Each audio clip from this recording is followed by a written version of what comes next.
안녕하십니까. 입문과정 8번째 시간입니다. 물권 강론 보고 있고요. 이제 점유권과 소유권까지 살펴봤죠. 이제 제한 물권, 소유권을 제한하는 물권 두 종류가 남았죠. 용익 물권하고 담보 물권 남았습니다.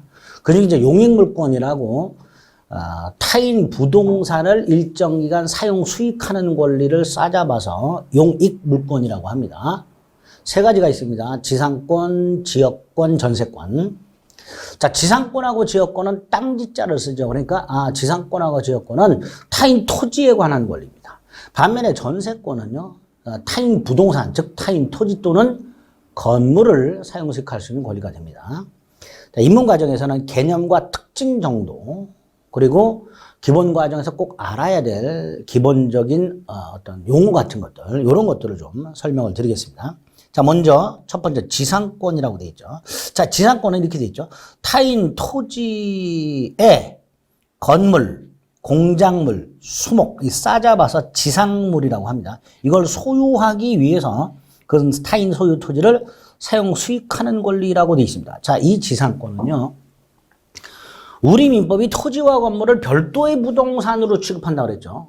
그래서 토지 소유권과 건물 소유권이 따로 존재하고 등기부도 토지 등기부와 건물 등기부가 따로 존재합니다. 그리고 토지 소유자와 건물 소유자가 동일인인 게 보통이죠. 동일인인 게. 그런데 다를 수도 있죠. 꼭 동일인이어야 되는 건 아니죠. 갑소유 땅에 을이 건물을 지어서 소유할 수도 있어요. 근데 요 경우 갑소유 땅에 을이 건물을 지어서 소유하려면 당연히 을은 이 땅에 대해서 토지 사용권이 있어야 되겠죠. 소유권이 없으니까 토지 사용권이 있어야 돼요. 이렇게 타인 토지를 사용하는 권리, 그 다음에 이 을이 갑소유 땅을 사용하는 목적이 있어요. 그 목적이 건물을 소유, 공작물을 소유, 수목을 소유. 이렇게. 이게 목적이에요. 자, 그래서 지상권은 타인 토지를 사용하는 권리인데 목적이 딱 정해져 있다. 건물 소유, 공작물 소유, 수목 소유. 여기서 건물이 뭔지 아실 거고 수목 나무라는 거 아실 거고 이게 뭐냐? 주차 타워 같은 거 생각하시죠. 이런 거. 이런 걸 지상권이라 한다. 토지와 건물 등을 별도의 부동산으로 취급하다 보니까 토지 소유자와 건물 소유자가 다른 경우가 있을 수 있고, 이럴 때 건물 소유자가 땅에 대해서 토지 사용권이 있어야 되고, 그 사용권으로 마련된 권리가 몇 가지가 있습니다. 계약 관계도 있고요. 그런데 그 중에서 지상물을 소유하기 위하여 타인 토지를 사용하는 권리로 만들어 놓은 게 지상권이다. 그래서 특징, 타인 토지에 대한 권리죠. 내 땅이 아니라 지상물을 소유하기 위한 거죠. 따라서 갑소유가 건물이 없는 땅 나대지, 여기를 을이 계약을 맺습니다. 지상권 계약. 그래서 을이 이 땅에 대해서 지상권을 취득하고 나서 그리고 나서 건물을 지어요. 그럴 수 있죠. 그러니까 지상물이 없어도 지상권은 성립하고요. 또 을이 이렇게 건물을 지어서 소유하고 있다가 낡아서 건물을 때려부시고 세우죠. 즉 지상물이 중간에 멸실되더라도 지상권은 소멸하지 않죠. 다시 말해서 지상물은 지상권 성립 요건도 아니고 존속 요건도 아니게 됩니다. 그래서 기존 또는 현재 지상물이 없어도 지상권은 유효하게 성립 존속하게 됩니다. 자, 이때의 지상물은 건물, 공작물, 수목이고요. 경작의 대상이 되는 식물 소유, 즉 농작물의 소유 목적은 제외되죠. 농작물 소유 목적 지상권 안 됩니다. 건물, 공작물, 수목 소유 목적입니다.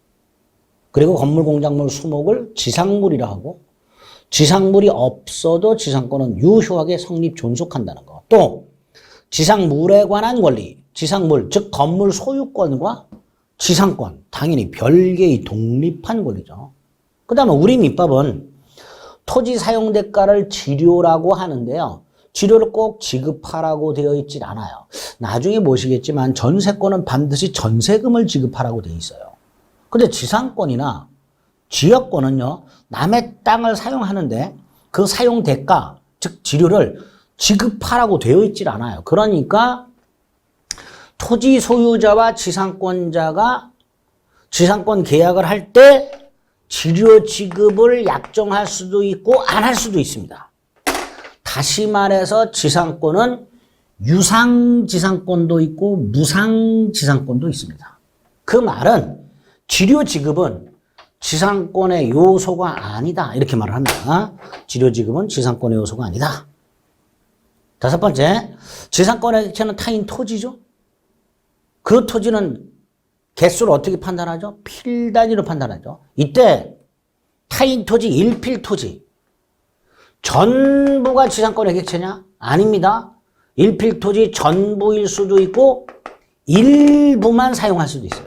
그래서 지상권의 객체는 타인 토지인데 그 타인 토지는 일필 토지 전부일 수도 있고 일부일 수도 있게 됩니다. 자, 이런 것들이 지상권의 뜻이고 지상권의 특징이다. 이런 권리가 우리 민법에 있구나 라고 생각하시면 돼요. 자, 이런 지상권은 취득하는 방법, 대원칙이 두 가지죠. 계약 등 법률 행위한 취득과 법률 규정에 의한 취득이 있을 수 있죠. 자, 법률 행위한 취득이 뭐예요? 계약이죠. 토지 소유자와 지상권을 취득하려는 자 사이에 지상권 설정 계약을 하죠. 법률 행위죠. 그리고 부동산 물권이죠. 186조가 적용이 되겠죠. 따라서 등기를 해야 되죠. 갑소유 토지 등기부을 구해 지상권자을 이렇게 등기가 돼야 되겠죠. 그게 법률 행위에 의한 취득이 되겠죠. 반면에 법률 행위에 의하지 않은, 즉 법률 규정한 취득 중에 뭐 상속 같은 게 있을 수 있겠죠. 대표적으로 갑소유 땅이 을이 지상권에 기초하여 건물을 소유하고 있는 상태에서 을이 사망을 했고 상속인 병이 있다. 병은 건물 소유권뿐만 아니라 지상권도 상속을 받겠죠. 이런 식으로 상속 등을 통해서 취득하는 경우가 있는데 중요한 게 법정지상권이라는 게 있습니다. 이 법정상권은 법에서 건물 소유자에게 지상권을 인정하고 있습니다. 법에서 특별하게 규정을 두고 있어요. 그걸 싸잡아서 법정지상권이라고 하고요. 민법에 있는 게 있고요. 그 다음에 임목에 관한 법률에 있고요. 가등기 담보 등에 관한 법률에 있고요. 대법원이 인정하는 게 있어요. 대법원. 이게 관습법이라고 그랬죠. 관습법에 의한 게 두 종류가 있습니다. 분묘기지권이라는 놈과 관습법상 법정상권이라는 게 있습니다. 자, 이렇게 토지 소유자와 건물 소유자 사이에 계약을 하지 않았지만 일정한 요건을 갖추면 법에서 건물 소유자에게 지상권을 인정하고 있는 것, 이걸 법정상권이라 하고, 명문 규정을 통해서 인정하고 있는 게 있고 대법원이 인정하고 있는 게 있는데 그 중에 명문 규정을 통해서 인정하고 있는 것 중에 민법이 인정하고 있는 게 두 종류가 있어요. 305조하고 366조가 있습니다. 그리고 대법원이 인정하고 있는 게 있는데 자, 하나하나 볼 필요 없고요. 딱 하나 가지고 왜 법정상권 인정되는가를 생각을 해봅니다. 하나만 가지고 366조로 생각을 해보겠습니다. 자, 갑소유 땅이 있어요. 갑소유 건물이 있는데요. 갑이 돈이 필요해서 을은행에서 돈을 빌립니다. 그리고 을은행은 담보를 요구합니다. 뭘 맡기고 빌려가라 말이지. 자, 이때 갑이 땅을 맡겨요. 근데 건물도 맡기려고 그랬더니 을이 건물은 낡아서 안 된다. 땅만 잡겠다. 그래서 갑이 토지만 담보로 제공해요. 갑이 갖고 있는 토지와 건물 중에서 토지만 담보로 제공합니다. 자, 토지 건물은 별개의 부동산이라고 했어요. 그러니까 이 은행은 이 토지에만 저당권을 갖게 돼요. 갑소유 땅, 갑소유 건물이 있는 상태에서 땅에만 저당권이 설정이 됩니다. 땅에만. 자, 근데 저당권은 어떤 기능이 있다고 그랬죠, 우리가? 갑이 을에게 돈을 갚지 않으면 을은 저당권에 기초하여 땅을 경매를 한다 그랬죠. 그래서 그 경매 대가로부터 채권을 회수한다 그랬어요. 자, 그럼 이 상황에서 갑이 돈을 갚지 않아. 그럼 이 땅, 저당권자는 이 땅을 경매에 넣죠. 그걸 저당권 실행이라고 합니다. 저당권 실행 경매. 자, 이때 이 땅이 병에게 경락이 되면 법원이 병에게 경락 허가 결정합니다. 그러면 땅 소유자하고요. 건물 소유자가 달라졌죠.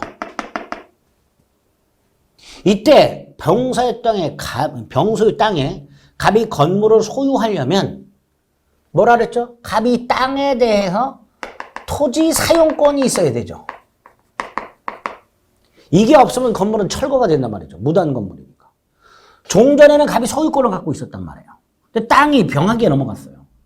갑은 땅에 대한 소유권을 상실했으니까 소유권 말고 다른 토지 사용권이 있어야 건물이 철거당하지 않게 됩니다. 이럴 때 갑에게 법에서 정한 지상권 인정이 돼요. 이게 366조 법정상권입니다. 결국 법정상권이란 건 토지하고 건물이 있어요. 토지하고 건물이 있습니다. 소유자가 동일한 사람이에요. 같은 사람이에요. 이 상태에서 어떤 원인에 의해서 토지와 건물의 소유자가 이렇게 달라져요.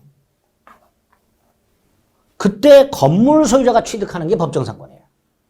다시 한번 토지와 건물이 존재하고 소유자가 동일한 상태에서 어떤 원인에 의해 토지와 건물의 소유가 달라지게 됐을 때 건물 소유자가 취득하는 게 법정상권입니다. 그 중에서 자, 토지와 건물이 존재하고 소유자가 동일, 소유자 동일, 어떤 원인에 의해서 토지와 건물의 소유자가 달라져. 여기서 요 원인이 무엇이냐에 따라서 내용이 나눠지는 거예요. 원인이 무엇이냐. 어떤 원인에 의해서 달라지는가에 따라서 내용이 달라지게 되고요. 그 중에 366조는 원인이 뭐냐? 저당권이 실행이 됐다. 이게 원인이 되는 거예요. 저당권. 토지나 건물에 있었던 저당권자가 토지나 건물을 경매를 넣었어. 그게 원인이 된 거예요. 그래서 달라졌어. 이게 366조가 됩니다. 자, 입문 과정에서는 법정상권이라는 게 왜 필요한가 하고요.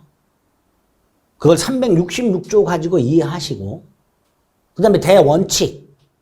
토지와 건물이 존재하고 소유자가 동일한 상태에서 어떤 원인에 의해 토지와 건물의 소유자가 달라지게 됐을 때 건물 소유자가 취득하는 걸 말하는데 이 원인에 따라서 세분화가 된다. 그러니까 이 요건에 따라서 이 요건에 딱 들어맞아야 법정상권이 인정이 되는 거고요. 들어맞지 않으면 법정상권이 인정이 안 되겠죠. 그런 의미로 기억하시면 됩니다.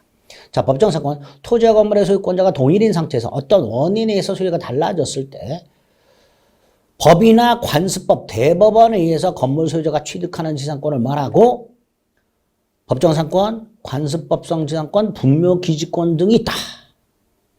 자, 이렇게 개념을 잡은 다음에 366조를 보면 이렇게 돼 있죠. 저당물의 경매로 인하여 토지와 건물이 다른 소유자에게 속했을 때 토지 소유자는 건물 소유자에게 지상권을 설정해 준 것으로 본다. 이렇게 되죠.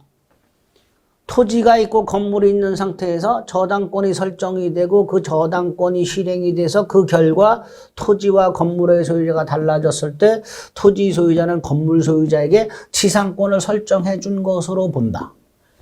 이런 게 366조 법정사건이다. 아마 이렇게 법정사건의 개념을 잡아주시면 되겠습니다. 판례가 굉장히 많습니다. 나중에 기본서 보면 머리가 딱딱 아파져요. 그 다음에 이제 존속기간과 갱신이라는 개념이 나옵니다. 존속기간은 계약기간 생각하시면 돼요. 자, 존속기간은 두 종류가 있습니다. 권리존속기간이 있고요. 계약존속기간이 있습니다. 그리고 존속기간하고 세트로 나오는 게 뭐예요? 기간이 만료가 됐을 때 재계약이 나오죠. 재계약이 뭐예요? 갱신이죠. 갱신. 존속기간 및 갱신이라는 게 법의 개념이 나옵니다. 자, 크게 틀을 잡습니다. 이 존속기간은 두 종류가 있습니다. 최장 존속기간이라는 게 있고요. 최단 존속기간이라는 게 있습니다. 최장 존속기간은요, 권리나 계약의 존속기한을 법이 제한하기 위해서 규정을 줍니다. 제한. 규정 형식은 이렇습니다. 몇 년, 초과, 연장 못하도록 해놨습니다. 몇 년을 초과하지 못한다. 몇 년보다 연장하지 못한다. 이렇게 해놨습니다. 반면에 최단은 몇 년보다 단축 못한다. 짧게 못한다. 이렇게 해놨습니다. 그럼 보세요. 최장 존속기간 나중에 보시겠지만 전세권 10년 초과하지 못해요. 그러니까 전세권의 계약 권리 존속기간은 최장 10년이야. 10년을 넘을 수가 없어. 최장 존속기간 하고요. 지상권 같은 경우는 30년보다 단축하지 못한다. 지상권의 계약기간은 적어도 30년 이상으로 해라. 이런 걸 최단기간이라 합니다. 이게 두 종류가 있습니다. 그래서 지상권이라든가 이런 걸 봤을 때 지상권, 뭐 전세권, 임대차 이런 걸 봤을 때 어떤 게 규정이 되어 있고 어떻게 규정이 되어 있는가를 구별을 해 나가셔야 됩니다. 자, 존속기한은 두 종류가 있다. 두 번째, 계약을 하면서 기간을 약정하지 않는 경우가 있을 수 있겠죠. 그러면 그 기간은 어떻게 되느냐의 문제가 있습니다. 이걸 규정을 한 게 있고 안 한 게 있습니다. 어쨌든 존속기간은 크게 두 덩어리, 종류가 두 개가 있다. 최장 존속기간, 최단 존속기간이 있다. 규정 형식은 이렇게 되어 있다. 두 번째, 만약에 계약하면서 기간을 약정하지만 않으면 어떻게 처리할까? 요거에 대해서도 규정이 있는 게 있고 없는 게 있더라. 이렇게 일단 세팅을 해주세요. 그 다음, 갱신, 재계약이 있죠. 세 가지 방법이 있습니다. 당사자가 합의로 갱신하는 걸 약정갱신이라고 합니다. 계약기간이 끝날 무렵에 만나가지고 합의로, 쉽게 말하면 우리가 재계약하는 거죠. 만나서 합의로 갱신하는 경우를 약정갱신, 합의갱신이라고 말합니다. 반면에 법정갱신이라고요. 묵시의 갱신이라고도 하는데요. 법에서 정한 요건을 갖추면 갱신한 것으로 간주. 이걸 법정갱신, 묵시갱신이라고 합니다. 세 번째가요. 갱신의 간접적 간제라고요. 글씨가 개발세발입니다. 갱신의 간접적 강제라고요. 어느 일방이 기간이 끝날 무렵에 상대방한테 갱신을 청구해요. 갱신합시다.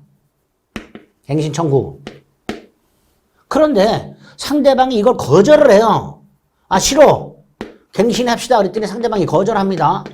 그러면 갱신을 청구한 자가 그래? 그럼 이거 사. 뭘 사라고 해요. 이걸 매수 청구권이라고 합니다. 근데 이거는 거절을 못하도록 해놨어요. 자, 보세요. 갱신해 주세요. 갱신합시다. 거절. 그래? 이거 사. 무조건 사야 돼요.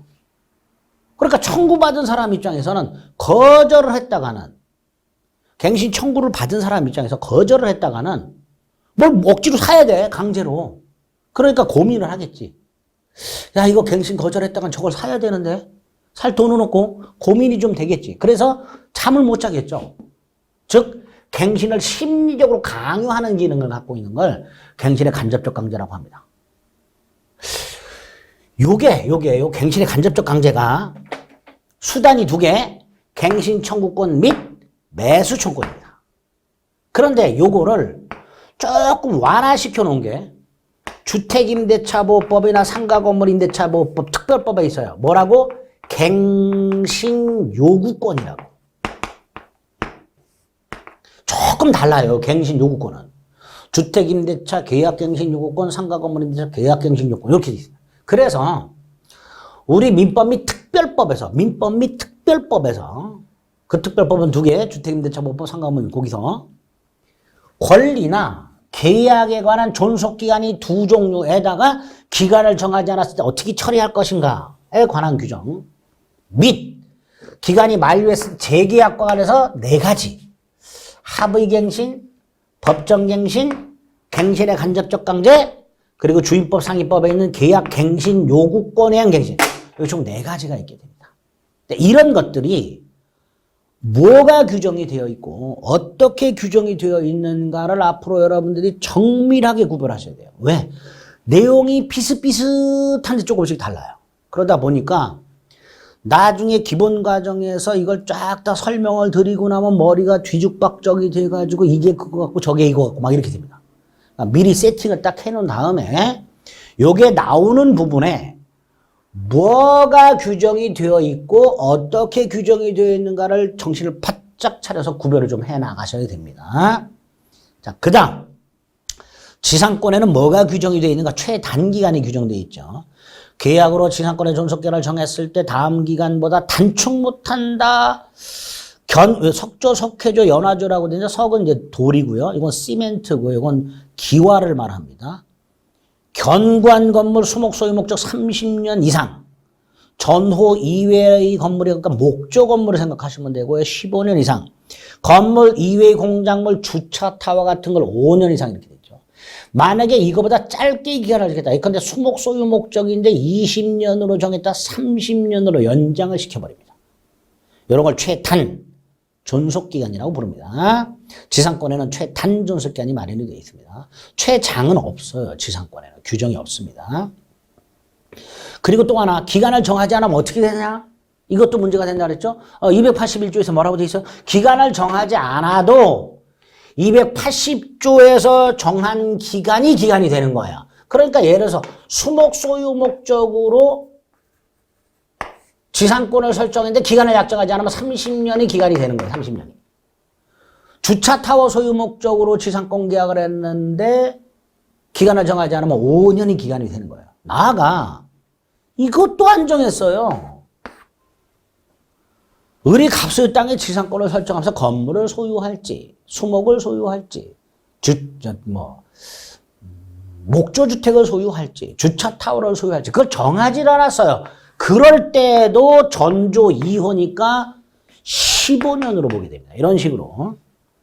지상권은 최장 존속기간은 규정이 없다. 최단기간에 규정되어 있다. 30년, 15년, 5년. 엔드 기간을 정하지 않아도 기간을 법에서 정해준다. 281조. 그러니까 지상권 계약을 할 때 존속기간을 약정하지 않고 계약을 하더라도 그 계약은 유효가 되겠죠. 그 다음에 갱신이 있죠. 약정갱신이 있고 민법에는 세 가지. 요 계약 갱신 요건은 특별법에만 있는 거고요. 민법은 세 가지. 그 중에서 지상권에는 요거는 없고요. 법정갱신은 없고요. 약정갱신과 갱신의 간접적 강제가 규정이 되어 있습니다.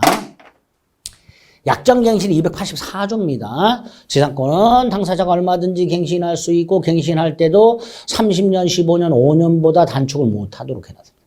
그 다음에 갱신의 간접적 강제라고 이렇게 되어 있죠. 지상권이 소멸했을 때 지상물이 현존하고 있다. 지상권이 기간 만료로 소멸했는데 갑소유 땅에 을이 지상권을 갖고 있었고 그리고 을이 건물을 소유하고 있었는데 이 지상권이 존속기간이 만료가 됐어. 그런데 을의 지상물이 남아있어. 을은 갱신하고 싶으니까 갱신을 청구하겠지. 이때 갑이 을이 갱신해 주세요. 오케이. 그러면 약정갱신으로 가겠죠. 그런데 갑이 갱신을 원하지 않아. 이 땅 이제 내가 쓸 거야. 거절해. 그러면 을은 그럼 건물 사라 말이지. 그래? 그럼 건물 사. 이걸 지상물 매수 청구권이라고 하고요. 갑은 거절 못합니다. 건물 사야 됩니다. 그래서 갑의 입장에서는 을이 갱신 청구했을 때 고민을 좀 하겠죠. 그래서 지상권이 존속기간 만료로 소멸했을 때 지상권자에게 갱신 청구권 및 건물 매수 청구권, 지상물 매수 청구권 이 두 가지를 마련을 해서 갱신의 간접적 강제 수단으로 활용하고 있더라라고 생각하시면 돼요. 자, 여기까지가 지상권의 뜻이고 특징입니다. 효력은 나중에 자세히 볼 것이고요. 특수지상권이라고 분묘기지권이라는 놈만 좀 생각해 봅니다. 특수지상권에 세 개가 있어요. 구분지상권, 분묘기지권, 관습법상 법정상권이 있는데 나중에 개념 잡고요. 분묘기지권만 뭔지 간단히 생각을 해봅니다. 분묘기지권. 분묘가 뭐지요? 묘지죠, 묘지. 그럼 분묘기지권은 뭐냐? 분묘기지권. 이렇게 돼 있죠. 타인 토지에 분묘를 설치를 해요. 남의 땅에.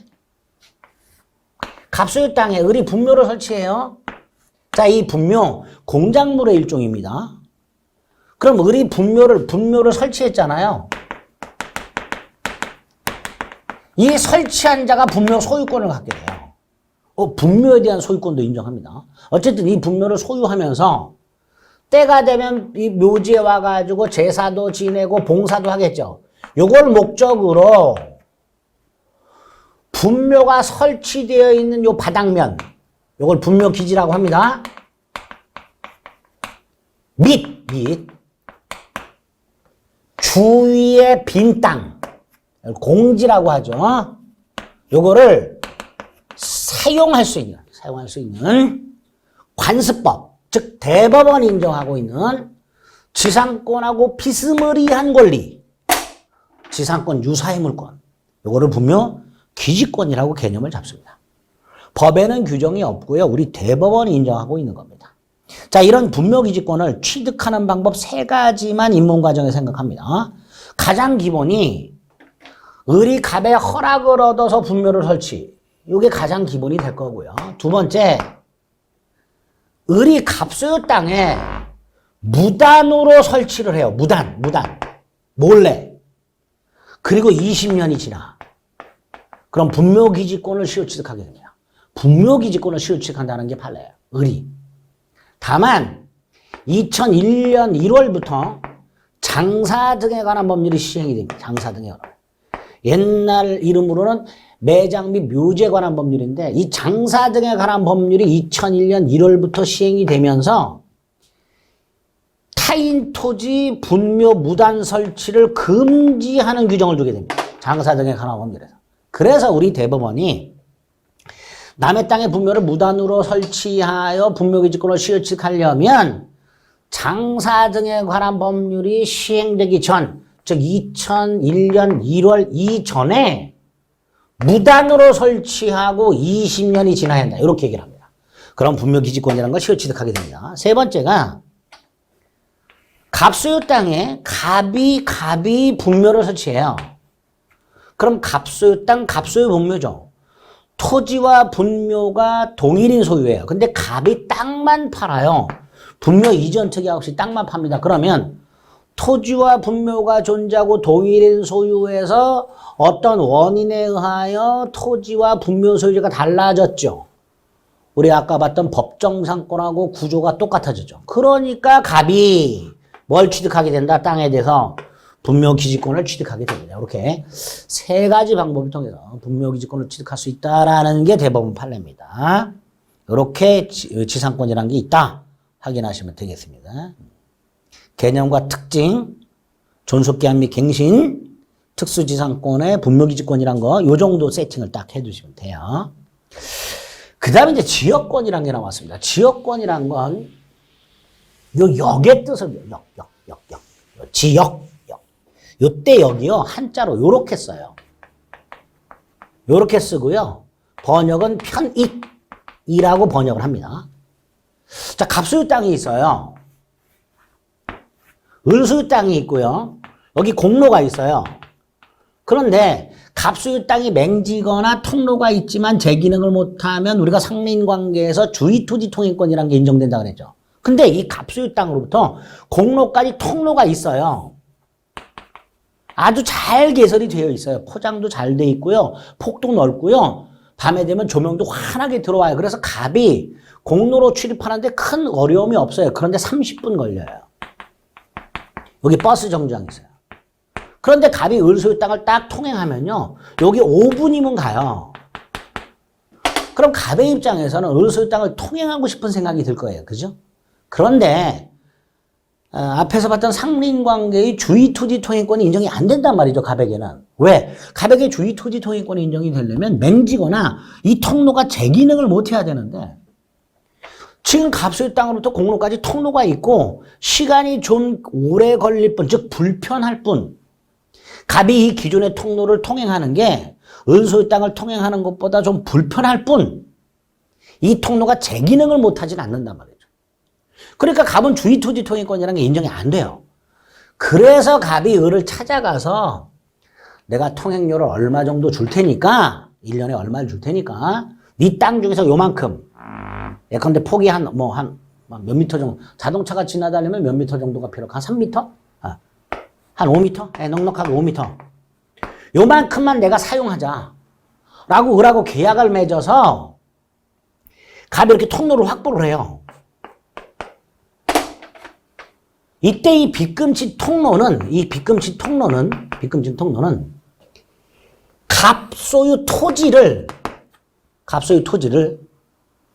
갑 소유 토지로부터 공로까지 편리하게 통행할 수 있는 이익, 이게 뭐라 그래요? 편익. 요거를 이 빚금치 땅이 제공하고 있죠. 다시 말해서 갑 소유 땅이 을 소유 땅으로부터 편익을 제공받고 있어요. 이런 권리를 취역권이라고 합니다. 이런 권리를. 자, 여기서 착각하시면 안 되는 게 갑이라는 사람이 편익을 받는 걸로 착각하시면 안 됩니다. 만약에 이 권리가 갑이라는 사람이 편익을 받는 권리라면 쉽게 말하면 이 통로를 갑만 통행할 수 있어요. 갑만. 갑의 부인, 갑의 자녀, 얘네는 통행을 못해요. 그러니까 갑만 열라 여길 통행하고 갑의 부인이나 갑의 자녀는 기존 통로로 통행을 해야 돼요. 또 택배나 음식 배달도 기존 통로로 통행을 해야 돼요. 여길 통행을 못해요. 그런데 지역권이란 이런 사람이 편익을 제공받는 게 아니라 이 땅이 편익을 제공받아. 그러니까 이 땅을 통행하는 누구든지 이 통로를 통행할 수 있게 됩니다. 물론 지역권이라는 권리 자체는 사람이 취득을 해요. 사람이 취득을 하는데 다만 이 지역권은 그 사람을 위한 권리가 아니라 그 사람이 소유하는 땅을 위한 권리가 됩니다. 이런 걸 지역권이라 합니다. 개념이 조금 어렵죠. 다시 한번 지역권이라는 권리는 사람이 취득하지만 그 지역권이라는 권리는 그 사람을 위한 권리가 아니라 그 지역권자가 가지고 있는 땅, 지역권이라는 권리자가 가지고 있는 땅, 그 땅을 위한 권리가 됩니다. 그래서 지역권이라는 일정한 목적, 통행 같은 거, 타인 토지를 자기의 편익이 아니라 자기 토지의 편익에 이용하는 권리가 돼요. 용수지역권 같은 것도 있을 수 있죠. 갑이 경작을 하는데 물이 부족해서 을하고 계약을 맺고 을 소유 땅에 펌프를 설치해서 물을 끌어오고 있더라. 이 물을 끌어와 가지고 갑 소유 땅에 들이붓겠죠.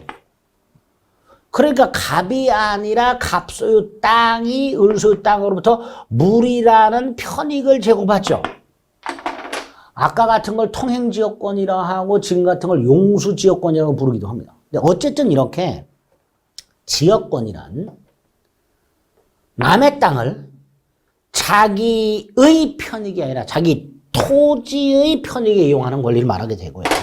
이때 편익을 제공하는 땅을 승역지라 하고요. 을소유 땅.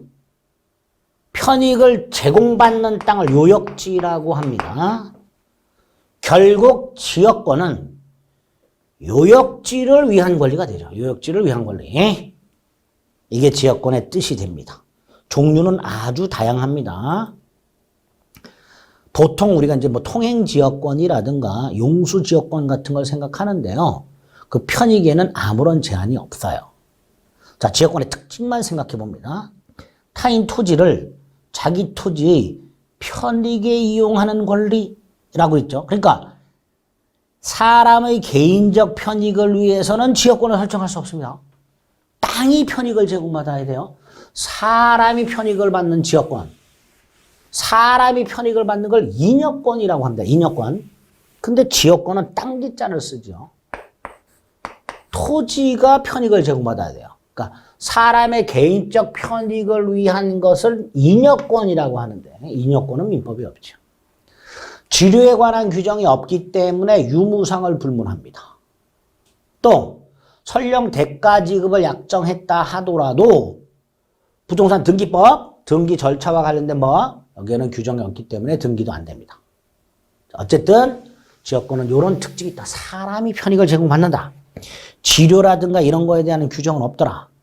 그 다음에 요역지, 편익을 제공받는 땅, 일필토지 전부여야 되죠. 우리 용수지역권 생각해 보세요. 갑소유 땅, 요역지, 을소유 땅, 승역지. 갑이 을과 계약을 맺고 펌프를 설치해서 물을 끌어온다. 그 물을 요역지 전체에 들이붓겠죠. 반면에 승역지는 어때요? 요만큼만 필요하죠. 그러니까 요역지는 일필토지 전부여야 되죠. 반면에 승역지는 일부여도 상관이 없죠. 요역지는 반드시 일필토지 전부여야 되지만 승역지는 일부여도 상관이 없고요. 두 번째, 요역지와 승역지가 반드시 인접해야 되는가? 상린관계는 인접해야 되죠. 그런데 여기가 아니라 여기서 물을 끌어오는 경우 생각해 봅니다. 이렇게 펌프 설치해서. 그럼 요역지와 승역지는 인접해 있지 않죠. 이래도 되지요. 그러니까 요역지와 승역지는 반드시 인접할 필요가 없다. 이렇게 되겠죠. 자, 우리는 지역권이 뭔지 생각하고 특징을 생각해 보고 있습니다. 또 하나, 비배타적 공용적 성격이 있습니다. 여기까지만 생각을 해보자. 비배타적 공용적 성격은 예를 들어서 갑이 을소유 땅에 이렇게 용수지역권을 갖고 있을 때 을은 나머지 승역지를 사용하죠. 다시 말해서 갑이 요만큼을 독점하진 않아요. 우리 통행지역권도 생각해 보면요. 이렇게 갑이 을과 계약을 맺어서 통로를 개설해서 여기를 통행하고 있을 때 을도 통행할 수 있어요. 을도. 즉 지역권은요. 다른 물권과는 달리 승역지를 독점하진 않아요. 이걸 비배타적이다 이렇게 말해요. 배타적이란 말은 민법에서는 독점이다 이런 의미로 이해하시면 돼요. 지역권은 승역지로부터 물을 끌어오거나 승역지를 통행을 할 뿐 지역권자가 승역지를 독점하지 않기 때문에 이 승역지는 지역권자가 편익을 제공받으면서 승역지 소유자도 사용하게 됩니다. 결국 승역지는 지역권자, 승역지 소유자가 함께 사용하죠. 즉 승역지를 공용하게 됩니다. 그래서 지역권은 승역지를 독점하지 않기 때문에 승역지를 지역권자와 승역지 소유자가 공동으로 사용하는 특징이 있습니다. 이걸 공용적 성격 이렇게 부릅니다. 이런 걸 지역권이라 한다. 나머지 성질들이나 이런 건 좀 어려워요. 자, 그래서 지역권의 개념과 기본적인 특징을 생각해 보시고, 자, 용익물권의 마지막 전세권이 남았는데요. 이것도 공부 딱 시작할 때, 민법이라는 걸 공부를 시작할 때 미리 개념을 확실하게 잡아야 됩니다. 왜냐하면요. 우리 지상권이라든가 지역권이라는 말은 잘 안 들어봤지만 이 전세라는 말은 많이 들어봤죠. 예를 들어서 이제 주택 같은 거, 아파트 같은 걸 내가 사질 않고 빌려서 사용할 때 월세가 있죠. 반전세라는 게 있죠. 전세라는 게 있죠. 아파트 월세, 아파트 반전세, 아파트 전세 이런 게 있는데 여기서 말하는 이 전세하고 지금 보고 있는 이 전세권은 전혀 다른 겁니다. 전혀 다른 겁니다. 전혀 다른 거예요. 갑소유 아파트 101동 101호에 대해서 을과 전세 계약을 했다. 자, 이때 이 아파트 등기부 을구의 전세권자 을로 등기가 됐다. 요게 민법상 전세권이고요. 요게 전세권이고요. 물권입니다. 반면에 등기가 안 됐다. 전세권이 등기 안 됐다. 요걸 미등기 전세, 채권적 전세라 하고요. 요거는 임대차입니다. 임대차. 특수한 임대차예요.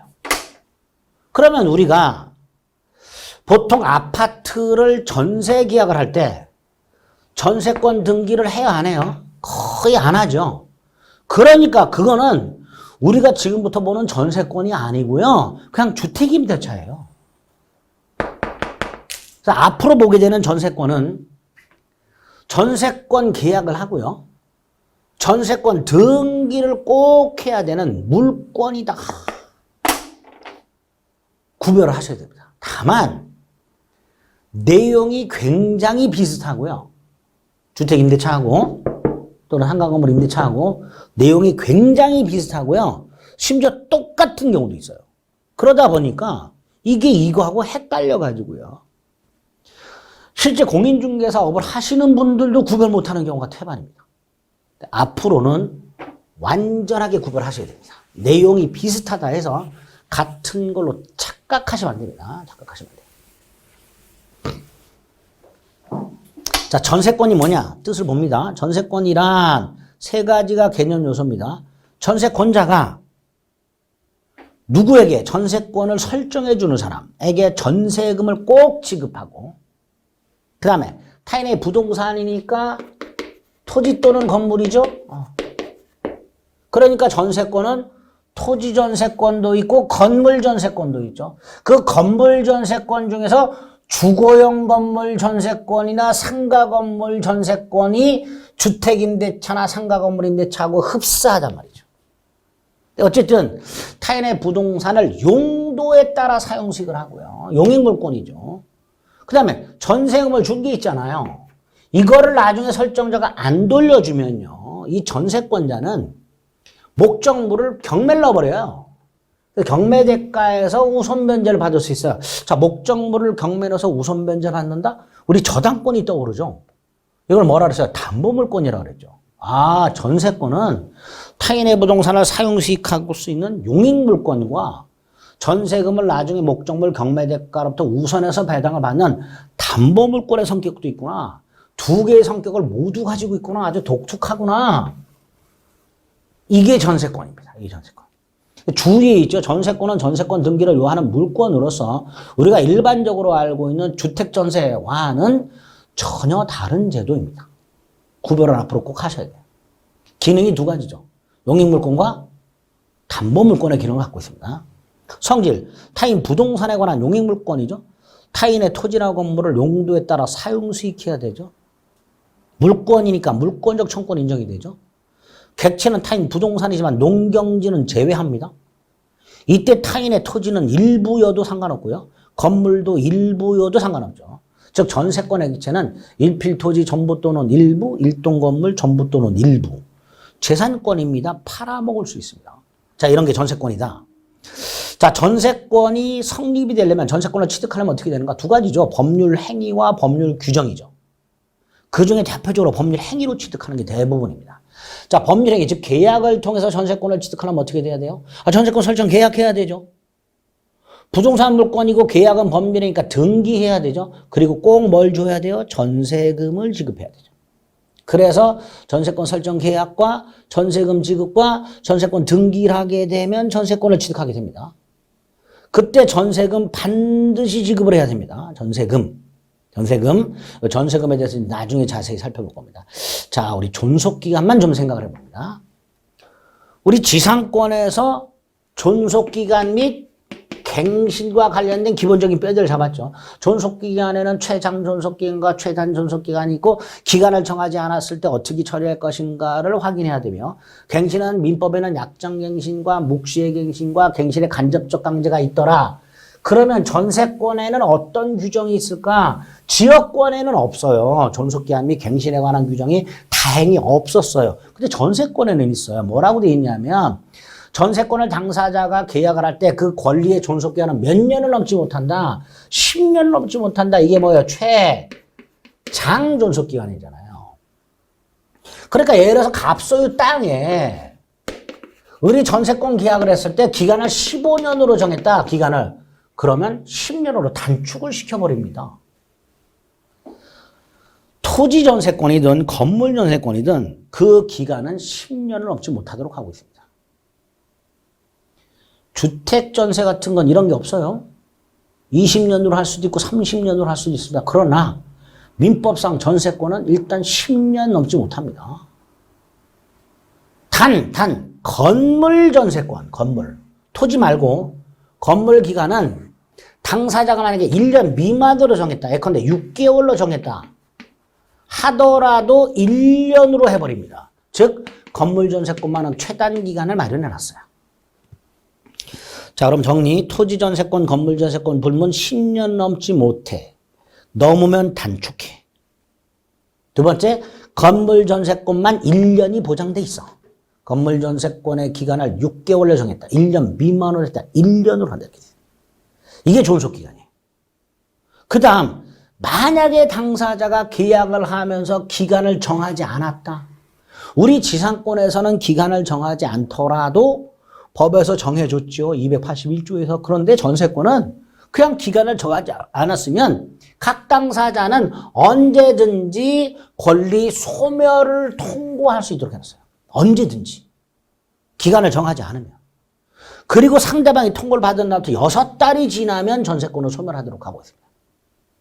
그래서 전세권 존속기간과 관련해서 대원칙이 최장 10년, 건물 전세권 최단 1년, 기간을 정하지 않으면 소멸 통고에 의한 소멸, 이렇게 돼 있다.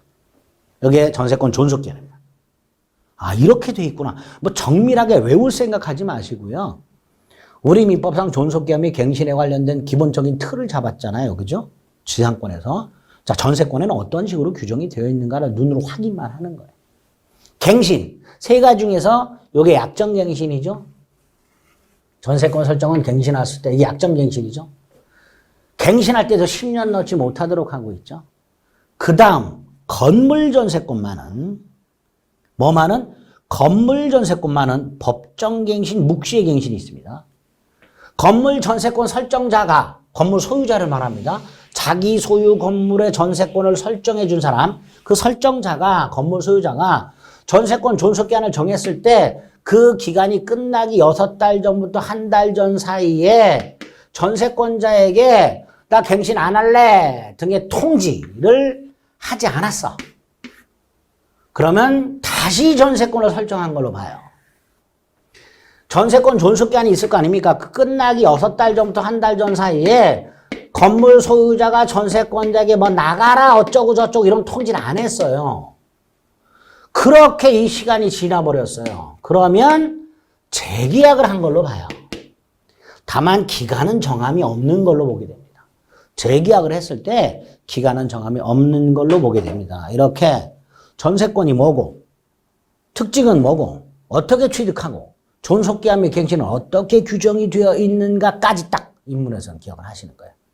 기타 지상권, 지역권, 전세권의 각종 효력이라든가 소멸의 효과는 기본 과정 가서 살펴볼 겁니다. 그래서 소유권 중에 마지막 공동소유 부분 하고요. 그 다음에 용익물권이라고 해서 지상권, 지역권, 전세권 이런 것들을 살펴본 겁니다.